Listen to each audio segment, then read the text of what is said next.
d'avoir à jouer des situations qu'on connaît un peu, avec lesquelles on est un peu familier, rend quand même le jeu relativement naturel et aisé.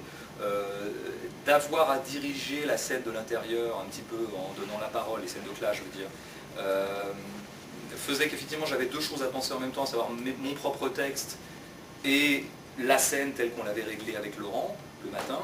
Mais moi, rétrospectivement, je dis que ça m'a bien arrangé d'avoir les deux à penser parce que ça me permettait de ne pas me crisper ni sur l'un ni sur l'autre et surtout pas de me crisper sur mon jeu.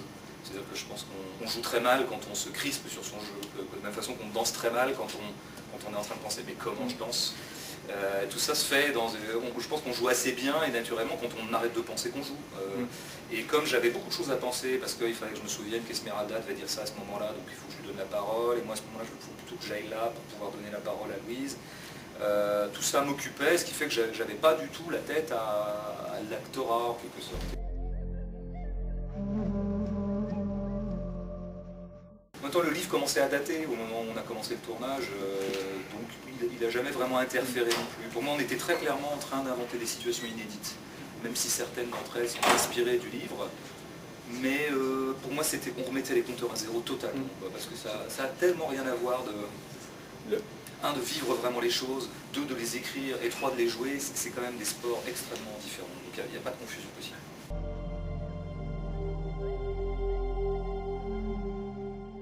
Le réel de l'intérieur de l'école et de la classe est tellement complexe que ça mérite bien 2 heures.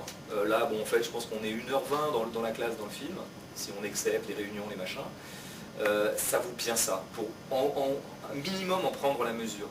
Et si vous vous encombrez en plus de donner une vie maritale à votre héros, et puis qui va aller voir aussi des interlocuteurs, comme c'était le cas dans le Tavernier, bon, qui sont le maire, le machin, le truc, qui trop embrasse, enfin qui veut tout embrasser et être un rien du tout, quoi. Enfin, et c'est un peu ça le problème de l'école, c'est que les cinéastes qui ont traité vaguement de ce truc n'ont pas eu, je dirais, le courage, et ça c'est le courage de Laurent en l'occurrence, moi c'est pas moi qui porte le film là-dessus, de se dire, je vais imposer à mon spectateur de rester dans ce collège 2 heures, quoi. Je suis très content que le pari soit réussi, c'est-à-dire que le film n'a pas l'air rebutant. Si on pense qu'un réel est intéressant, passons 2 heures dessus. On parle beaucoup à la place des gens dans la production et à toutes les échelles comme ça de la fabrication du cinéma, et Laurent a eu confiance dans la richesse de ce réel très étriqué qu'il était en train de filmer. Oui, c'est une forme de courage pour moi.